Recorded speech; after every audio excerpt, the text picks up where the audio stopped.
এজন্যই মায়ার নবী তার ব্যাখ্যা দিয়েছেন, আনাবি হুরায়রা রাদিয়াল্লাহু তাআলা আনহু قال মান আসবাহা মুতিআন লিল্লাহি ফি ওয়ালিদাইহি আসবাহা লাহু বাবান মাফতুহান মিনাল জান্নাহ। নবীজি বলেন, কোন সন্তান যদি রাতের বেলা বাপ মারে খুশি করে ঘুমায়, এমন ভাবে সে ঘুমাইল, মা তার উপরে খুশি, বাবা তার উপরে খুশি, মার মন জয় করেছে, বাবার মন জয় করেছে, এই অবস্থায় যদি নবীজি বলেন সন্তান রাতের বেলা ঘুমায়, সকাল হতেই আল্লাহ পাক তার জন্য জান্নাতের দরজা খুলে দেন। ওমান আসবাহা আসিয়ান লিল্লাহি ফি ওয়ালিদাইহি আসবাহা লাহু বাবান মাফতুহান মিনান নার। নবীজি সাহাবায়ে কেরামের সামনে যখন এই ওয়াজটা করেন, রাসূল বলেন, এর বিপরীতে যদি কোনো সন্তান রাতের বেলা মার মনে কষ্ট দেয়, বাবার মনে কষ্ট দিছে দিনের বেলা, অথচ ঘুমায়া গেছে, মার কাছ থেকে মাপ নেই, বাবার কাছ থেকে মাপ নেই, এমন আচরণ সে করছে যে আচরণে মার কলিজায় লাগছে, বাবার কলিজায় ব্যথা পেয়েছে, ঘুমাইতেছে অথচ মাকে খুশি করে নাই, বাবারে খুশি করলো না, ঘুমায় পড়তেছে বউ বাচ্চা নিয়া, এইদিকে মার কলিজা জ্বলতেছে, বাবার কলিজা জ্বলতেছে, মার চোখ দিয়া পানি, বাবার চোখ দিয়া পানি, বাবা ঘুমায় না, মা ঘুমায় না, অন্তরের জ্বালার কারণে ঘুম আসে না। এইদিকে যুবক বউ নিয়া বাচ্চা নিয়ে ঘুমায় পড়লো, রসুল কয় তোমার জন্য সকাল হইতেই জাহান্নামের দরজা খুলে দেওয়া হয়। নাউজুবিল্লাহ, জোরে কর। নবীজি যখন এই প্রশ্নটা এই ওয়াজটা সাহাবায়ে কেরামের সামনে নবী করেন, মজলিস থেকে একজন সাহাবী দাঁড়ায় বলতেছে, কিলা ইয়া রাসূলুল্লাহ ওয়া ইন যালামা।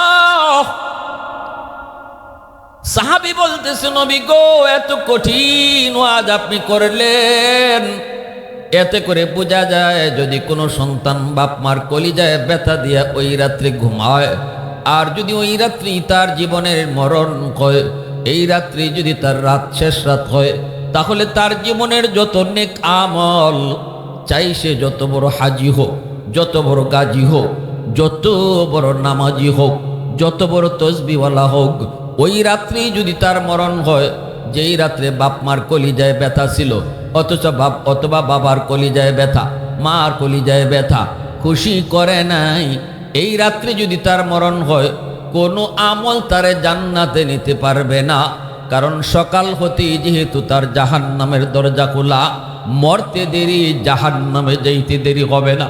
ইয়া রাসূলুল্লাহ, এত বড় কথা গো নবী, আমি জানতে চাই আপনার কাছে, যদি বাপ মা সন্তানের উপরে জুলুম করে, যদি মা বাবা কোনো অন্যায় করে, বাবা যদি সন্তানদের ঠগায়, বাপ মা যদি দুই নজরে দেখে, সন্তানগুলাকে এক নজরে না দেখে, তবুও কি বাপ মার সাথে ভালো আচরণ করা লাগবে?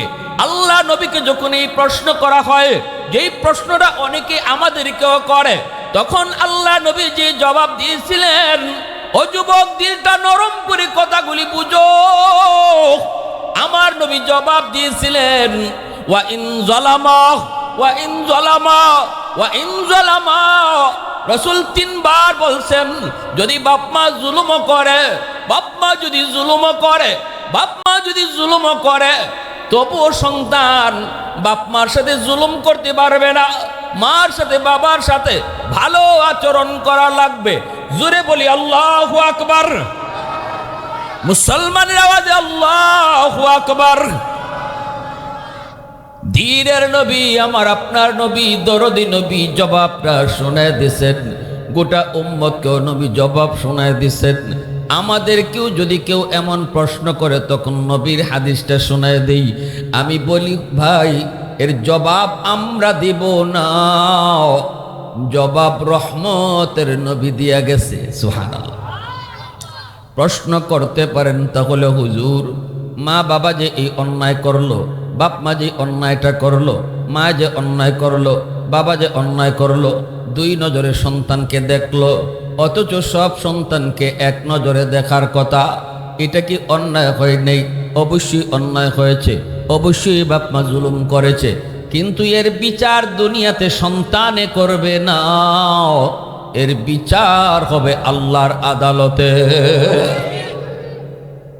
বিচার হবে কোথায়? ওই দিন আল্লাহ ঠিকই জিজ্ঞেস করবে, সন্তানগুলাকে দুই নজরে কেন দেখছো? একজনরে তুমি কেন ঠগাইছো? আরেকজনরে কেন ভালো জমি দিছো? জবাব আল্লাহর আদালতে হবে। কিন্তু দুনিয়ার নিজাম নবী বলে দিয়েছেন, দুনিয়ার নিজাম হলো সন্তান দুনিয়াতে বাপ মার সাথে খারাপ আচরণ করতে পারবে না, বরং ভালো আচরণ করা লাগবে।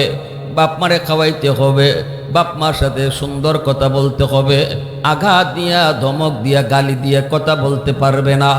কারণ একমাত্র কারণ বাপ মা সন্তানের কাছ থেকে ভালো আচরণ পাও না শুধু এক কারণে, কিছু যদি নাও দেয় তবুও ভালো আচরণ পাও না, কারণ মা বাবা হলো তার দুনিয়াতে আসার মাধ্যম। এই বাপ মার উসিলায় তুমি দুনিয়া দেখছো, এজন্য শুধু এতটুকুর কারণে, আর কিচ্ছু যদি তোমার মা বাবা তোমারে নাও দেয়, শুধু এতটুকুর খাতিরে তিনি আমার মা, তিনি আমার বাবা, তোমার কাছ থেকে বাপ মা ভালো আচরণ পাও না। কথাটা বুঝে আসছে ভাই? আল্লাহ পাক রব্বুল আলামিন বলেন, ইম্মা ইয়াবলুগান্না ইনদাকাল কিবারা আহাদুহুমা আও কিলাহুমা ফালা তাকুল লাহুমা উফ ওয়ালা তানহারহুমা ওয়া কুল লাহুমা কাওলান কারীমা। আল্লাহ এবার ব্যাখ্যা করা শুরু করে দিলেন। নামাজের ব্যাখ্যা আল্লাহ করেন নাই, হজের ব্যাখ্যাও আল্লাহ করেন নাই। এই কথা আল্লাহ কয় নেই হজের এতটা ফরজ আছে, হজের এতটা ওয়াজিব আছে, হজ করতে এই করা লাগবে। আল্লাহ নিজে তাফসীর করেন নাই। নামাজের ব্যাপারে আল্লাহ তাফসীর করেন নাই, কিন্তু তাফসীর আল্লাহ নিজে করেছেন মা বাবার হকের ব্যাপারে। ওয়াবিল ওয়ালিদাইনি ইহসানা, ভালো আচরণ করো বাপ মার সাথে, এতটুকু বললেই আল্লাহর কথা এনাফ ছিল, এনাফ ছিল। বাকি আরো যদি বুঝতে চাও আমার বন্ধুর কাছ থেকে বুঝো, আমার নবীর কাছ থেকে বুঝো, এতটুকু বললো আল্লাহ পাকের চলতো। কিন্তু আল্লাহ এখানে থামলেন না। আল্লাহ বাপ মার সাথে কেমনে ভালো আচরণ করব এর ব্যাখ্যা আল্লাহ নিজেই শুরু করে দিছে। তাফসীর করতেছেন কে? আওয়াজ দিয়া আরো জোরে। সব জায়গায় আল্লাহ তাফসীর করেন না, কিন্তু এখানে আল্লাহ নিজে তাফসীর শুরু করছে। ইম্মা ইয়াবলুগান্না ইনদাকাল কিবারা আহাদুহুমা আও কিলাহুমা ফালা তাকুল লাহুমা উফ ওয়ালা তানহারহুমা ওয়া কুল লাহুমা কাওলান কারীমা। আল্লাহ পাক বলেন শুনো, ইম্মা বলে আল্লাহ তাফসীর শুরু করলেন, শুনো সর্ববয়সী বাপ মার সাথে ভালো আচরণ তোমরা করবা, কিন্তু যখন মা বাবা বৃদ্ধ হয়ে যায়, বাবা যখন বয়স্ক হয়ে যায়, মা যখন বৃদ্ধা হয়ে যায়, তখন তাদের সাথে তোমরা আলাদাভাবে ভালো নজর রাখো। সাবধান, বৃদ্ধ বয়সী বাপ মারে দমক দিস না, বাপ মার সাথে চোখ লাল করে কথা বলিস না। কারণ মানুষ যখন বৃদ্ধ হয়ে যায় তখন ঘরেও তার দাম কমে যায়, সমাজও তার দাম কমে যায়। কেউ তারে দাম দিতে চায় না, কেউ তারে ভয় পায় না। আগে ভয় পাইতো সমাজ, ভয় পাইতো সন্তান, ভয় পাইতো সবাই। এখন কেউ ভয় পায় না। সমাজের মানুষ কয় এখন কম কথা কও, বুড়া হয়ে গেছো, এত বুঝ নাই, এখন এত বুঝো না, একটু বসো, কম কথা কও। ঘরে কথা কইলেও বউ কয় একটু কম কথা কও। ফুলাফান এখন বড় হইছে, এরার বুঝ তোমার আমার থেকে বেশি, কম কথা কও কয়ে বউ তারে আটকায় দেয়। এইভাবে তখন সমাজের ভিতরে, ঘরের ভিতরে তার আস্তে আস্তে যখন মানুষজন তার অবহেলা শুরু করতে চায়, তখন আল্লাহ কয় সাবধান, ওই বয়সটা তো বাপ মার দিকে চোখ তুলিস না রে যুবক, চোখ লাল করে কথা বলিস না, ধমক দিয়ে কথা বলবি না, নরম নরম ভাষায় কথা বলো, নরম নরম ভাষায় তুমি কথা বলো। আজকে তোমার বাবা বৃদ্ধ, কোমরে জোর নাই, ইনকাম করার ক্ষমতা নাই, পকেটে তার টাকা নাই, ওষুধ কিনতে চাইলে বাবা নিজের টাকা দিয়ে কিনতে পারে না, তোমার মায়ের জন্য পান আনতে চাইলে বাবা আনতে পারে না, কারণ আজকে কোমরে জোর নাই, হাতে শক্তি নাই, কাজ করার ক্ষমতা নাই, পকেট শূন্য।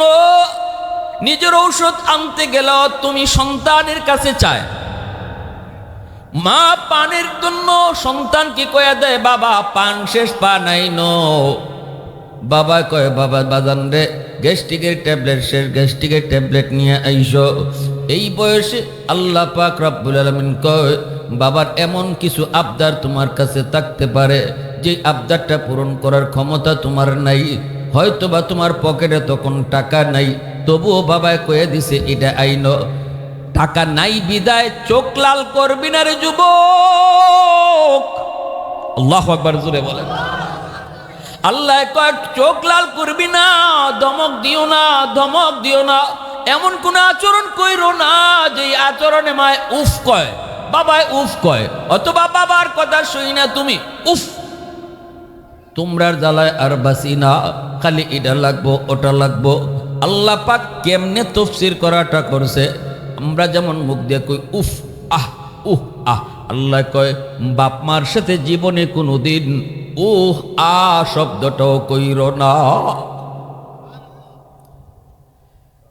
আজকে তুমি যুবক, তোমার পকেটে টাকা, একদিন তোমার বাবার পকেটেও টাকা ছিল, যেদিন তোমার বাবার পকেটে টাকা ছিল ওই দিন তুমি ছিলে ছোট, তোমার পকেটে সেদিন টাকা ছিল না। তোমার কিছু লাগলে বাবার কাছে বলতে হতো আব্বু আমার জামা লাগবে, আব্বু আমার বই লাগবে, আব্বু আমার পেন লাগবে, আব্বু আমার জন্য মজা আইনো, আব্বু আমার জন্য চকলেট আইনো। ওই দিন তুমি বাবার কাছেই চাইছো, সেদিন কিন্তু তোমার বাবা তোমার আবদার শুনে ধমক দেয় নেই, চোখ লাল করে তোমার সাথে কথা বলে নেই। যাবার সময় বলছো আব্বু চকলেট নিয়ে আইসো, বাবাই পকেটে তাকায়া দেখে চকলেট, কিন্তু তোমার ধমক দেয় নেই। যুবক গালের মধ্যে একটা চুমু দিয়ে কইছে ঠিক আছে আব্বু নিয়ে আসবো। বাজারে গেছে, বাজার সদাই করার পর যদি দেখছে চকলেট কেনার ক্ষমতা নাই, টাকা শেষ, সেদিন বাবা ধার কইরা হইল তোমার আবদার পূরণ করেছে। বাড়িতে গেলেই তো আমার পাগলটা আমারে ধরবো, আব্বু কি আনছো, কেমনে খালি হাতে বাড়িতে যাই। বন্ধুর কাছ থেকে ধার করেছে, দোকান থেকে ঋণ নিয়েছে, বাকি নিয়েছে, তবুও তোমার কথা ভুলে নাই। এজন্য আল্লাহ পাক কয় আজকে তোমার বাবা তোমার সেই দিনের অবস্থায়, আর তুমি আজকে তোমার বাবার অবস্থানে। আজকে তোমার পকেটে টাকা, বাবার পকেটে টাকা নাই। শিশুকালের কথা ইয়াদ কইরো, শিশুকালে বাবা তোমার আবদারটা যেমন পূরণ করার চেষ্টা করেছে, শত ব্যস্ততা, শত সব কিছুর ভিতরেও তুমিও আজকে বাপ মার আবদারটা সবার আগে পূরণ করো। এই কথারে আল্লাহ পাক পবিত্র কোরআনে সূরাতুল বাকারার মধ্যে আরো সুন্দর করে ব্যাখ্যা করে আল্লাহ বলেছেন ওয়ায়াসআলুনাকা মাযা ইউনফিকুন কুল মা আনফাকতুম মিন খায়র ফালিল ওয়ালিদাইনি ওয়াল আকরাবিন। আল্লাহ বলতেছে বন্ধু, মানুষ তোমার কাছে জানতে চায় কোন জায়গায় টাকা খরচ করবে, কোন খাতগুলি তার খরচের খাত। ও বন্ধু, জবাব তুমি দিও না, জবাব আমি আল্লাহ দিতেছি। আল্লাহ কই বন্ধু জবাব তুমি দিও না, জবাব আমি আল্লাহ দিতেছি। তুমি জানায় দাও, ওদেরকে জানায় দাও, উম্মতকে জানায় দাও, যেই জায়গাগুলাতে সে টাকা খরচ করবে এর মধ্যে সবার আগে তার টাকা, তার পয়সা তার মা বাবার জন্য খরচ করা লাগবে। নির্দেশটা দিয়েছেন কে?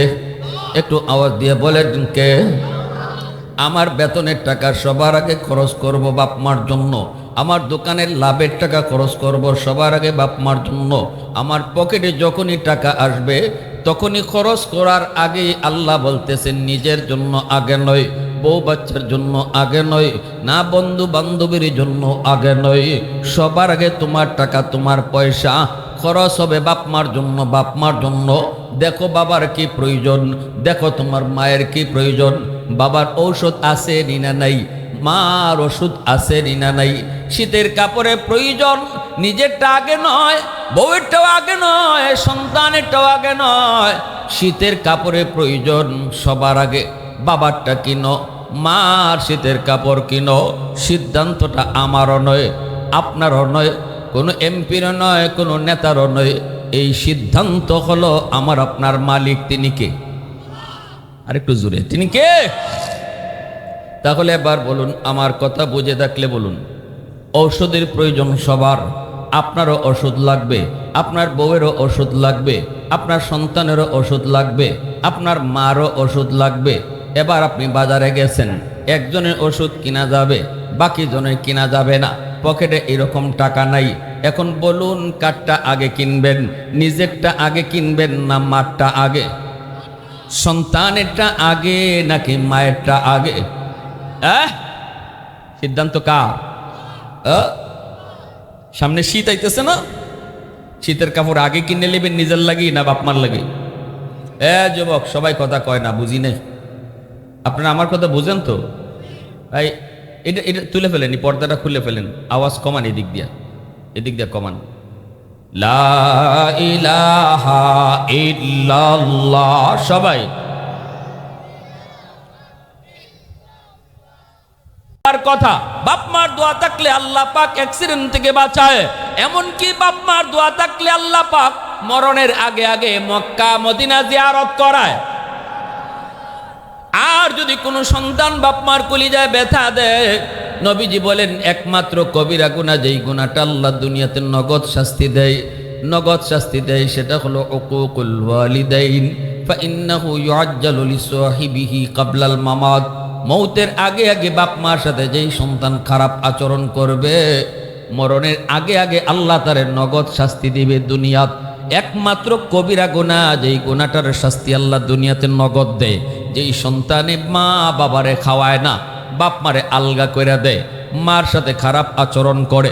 এই কথা কইয়া যুবক যখন মসজিদের ভিতরে আল্লাহর ওলির বয়ান শুনতেছে, জীবনে কোনোদিন এমন বয়ান যুবক শুনে নাই। প্রতিটা কথা যায় তার দিলের মধ্যে তীরের মতো যায় লাগতেছে। যুবক মনে মনে ভাবতেছে, হুজুর তো আমারই কইতেছে সব, হুজুর তো সবগুলি কথা আমারই কয়।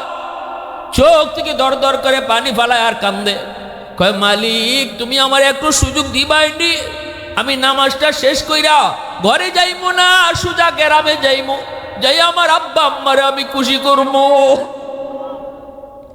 নামাজ শেষ করে যুবক মার জন্য শাড়ি কিনলো, বাবার জন্য লঙ্গি কিনলো, বিভিন্ন রকমের ইফতারি লইয়া গ্রামের দিকে যায়। আর যুবক কান্দে, সারা রাস্তা কানতে কানতে যায়। কুমিল্লা যাইতে তখন 2টা ফেরি পার হওয়া লাগতো। এই 2 ফেরি পার হইতে হইতে অনেক রাত হয়ে গেল। শহরে ঢুইকা দেখে তারাবির নামাজ শেষ, মানুষজন যার যার মতো ঘুমায় গেছে। কিছুক্ষণ পরে সেহরি খাবে, কোনো রিক্সা নেই, কোনো গাড়ি নেই। যুবক যাবে কেমন করে তার গ্রামে? মানুষেরা কয় যুবক কেন কাঁদো, কে মরলো? কয় কে মরলো না মরলো এটা না গো, কও তাড়াতাড়ি কেমনে যাইমো, রিক্সা কই? মানুষেরা কয় বাবা এখানে রিক্সা পাইবা না, তবে একজন বুড়া মানুষ রাতের বেলা তারে আমরা রিক্সা পাইতে দেখেছি, তারে তুমি পাইতে পারো, আর কেউ রিক্সা লইয়া যাইতো না। কই? কয় সামনে আগাও। দোকানের সামনে ওই লোকটা বয়া থাকে, বারান্দার মধ্যে বয়া বয়া রাত কাটায়া দেয়। শীতের কষ্ট, গ্যারেজে রিক্সা রাখে না, ভাড়া দিতে পারবে না। গ্রামে তার বউ বিছানায় পড়া অসুস্থ, ওষুধ নিয়ে যাইতে হয় তার, আর কেউ নাই। এই লোকটারে আমরা কষ্ট করতে দেখেছি। সে হাঁটা শুরু করলো, যা দেখে টিকে একটা বুড়া মানুষ মাফলার পেশায় বইসা বইসা অপেক্ষা করে প্যাসেঞ্জার পায় কিনা। কাছে যায় দেখে লোকটারে চিনা যায় না, মাফলার দিয়া মুখ পেছানো, শীতের বাতাস আঘাত করে, কষ্ট করতেছে আর কাঁপতেছে। অমুক গ্রামে যাইবেননি, অথচ যুবক জানে না যারে চাচা করে ডাক দিছে সেই তার রিক্সাওয়ালা বাবা। ছেলের কণ্ঠ, যুবক ছেলের কণ্ঠ বাবাই চিনে ফেলেছে, বাবাই বুঝে ফেলেছে। এবার বাবা মাথাটা নিচের দিকে রেখে জবাব দিয়ে কয়, হ বাজান যাইমু। চেহারা দেখায় না, কারণ সন্তানের কণ্ঠ বাপ মা কোনোদিন ভুলে না। যখনই কইছে হ বাবা যাইমু, ছেলে কয় কত টাকা ভাড়া দেওয়া লাগবে। বলতেই লোকটা কান্না শুরু করে দিছে। কান দেয়ার কয়, বাজান রে, জীবনে কতদিন কতবার তোমার রিক্সায় উঠাইছি, কোনোদিন বাবায় ভাড়া নেই। আজকে বুঝি বাবারে ভাড়া দিতে চাও, আজও তোমার কাছ থেকে ভাড়া নিব না। এই কথা বলতেই যুবক জড়ায় দইরা মাফলারটা সরায় ফেলছে। টান দিয়া মাফলার সরায়া দেখি তার বাবা বুকে জড়ায় ধরে কান্না শুরু করেছে। বাবা সন্তানরে কোলে উঠে নিছে। তাড়াতাড়ি গ্রামে গিয়া আম্মা কয়া ডাক দিতে দেরি, অসুস্থ মা সাথে সাথে সুস্থ হইতে দেরি হয় নাই। এজন্য বলি, আল্লাহ পাক কেন কইতেছে এ দুনিয়ার সন্তান, যখনই আমি আল্লাহর কাছে দোয়া করবি, শিশুকালের কথাটা আমি আল্লাহর ইয়াদ করাইছি। আমার তো ইয়াদ আছেও, আমি দেখতে চাই তোর কদ্দুর ইয়াদ আছে। সুবহানাল্লাহ। রব্বির হামহুমা কামা রব্বায়ানি সগীরা। নগদ শাস্তি আল্লাহ দুনিয়াতে দেয়, আর যারা বাপ মারে খেদমত করে আল্লাহ তাদেরকে দুনিয়াতেই পুরস্কার দেয়। হুজুর আইসুন নি? হ্যাঁ হুজুর আইসেন দেখলাম, রায়হান সাহেব। হ্যাঁ না, আর কিছু না, হুজুরে নিয়ে আসেন 5 মিনিট। একটা ঘটনা কই, নগদ শাস্তির। মনোযোগ আছে আপনাদের? একটা নগদ শাস্তি কই। কথা বললেন না আপনারা, সময় খুব কম, কথা বললেন না। করাচির হজরত হাকিম আক্তার সাহেব রাহিমাহুল্লাহ করাচির জামে মসজিদে নামাজ পড়েন। দেখেন একজন যুবক বড় সুন্দর করে নামাজ পড়ছে, খুব সুন্দর করে নামাজ পড়ছে। কিছুদিন আগে আমি পত্রিকায় বিশ্ব মা দিবসে একটা ঘটনা পাইছি। ওই ঘটনাতে দেখছি এক যুবক তার জীবনের কাহিনী কইছে। সে কইতেছে, আমার আম্মা জন্মের ফরফরি আমার আব্বা মারা গেছেন, আমার আম্মা আমারে কষ্ট করে লেখাপড়া করাইছেন। আমি যখন একটু বুঝ হইছে তখন স্কুলে যাই, মা লইয়া যাই, মায় আনইন, তখন দেখি মার একটা চোখ নাই, মার একটা কি নাই, চোখ। আমি ভয় পাইতাম, ক্লাসমেটরাও ভয় পাইতো, হয়তো তোর আম্মারে আইতে দিস না। আমি আম্মারে নিষেধ করতাম, মা নিষেধ মানতো না, আমারে দেখতে স্কুলে যাইতো। কলেজ শেষ করেছি, ঢাকায় গেছি। আমি ঢাকায় গিয়া সুন্দরী মেয়ের খপ্পরে পইরা ভালোবাসায় কইরা বিয়ে করে ফেলছি, বউ নিয়ে বাসায় থাকি। মারে ভুইলা গেছি। মানুষের কাছ থেকে মা ঠিকানা লইয়া আমার বাসায় আইছে। দরজার সামনে নক করেছি, দরজা কইলা দেখি মা। আমি মারে তখন দেখে আমার মাথা গরম হয়ে গেছে। আমি বলতেছি, মারে একটা চোখ তোমার নাই, দেখলে ভয় লাগে। স্কুল জীবনেও তোমারে নিষেধ করতাম, নিষেধ মানতা না। আজকে বিয়ে করে বউ আনছি, আমার বউ যদি দেখে তোমার চোখ নাই, যে ডর করে বউও ভয় পাইব, কেন আইসো? নাউজুবিল্লাহ জোরে বলেন। মা তখন দরজার সামন থেকে আওয়াজ দেয়া কয়, বাবা মনে হয় দুনিয়ায় বেশি দিন বাঁচবো না রে, মন চাইছে বাঁচার আগে একটু তোরে এক নজর দেখা যায়। যেই সন্তানের কারণে আমি জীবন যৌবন সব শেষ করেছি। আমার বাবা এসেছে, ভাই এসেছে, আমাকে নিয়ে অন্যত্র বিয়ে দেবে, আমি যাই নাই। আমি কইছি আল্লাহ আমার একটা মানিক দিছে, মানিকের চেহারা দেখে জীবন যৌবন কাটায় দেব। ঠিক আছে বাবার সুখে থাক, আমি ঘরে ঢুকবো না, কইয়া মা চলে গেছে। কিছুদিন পর ওই যুবক পাশের গ্রামে গেছে একটা অনুষ্ঠানে। কয় পাশের গ্রামে যখন আইলাম, নিজের মারে একটু দেখে যাই। বাড়িতে আয়া দেখে দরজা বন্ধ। মা কয়া ডাক দিছে, কেউ দরজা খুলে না।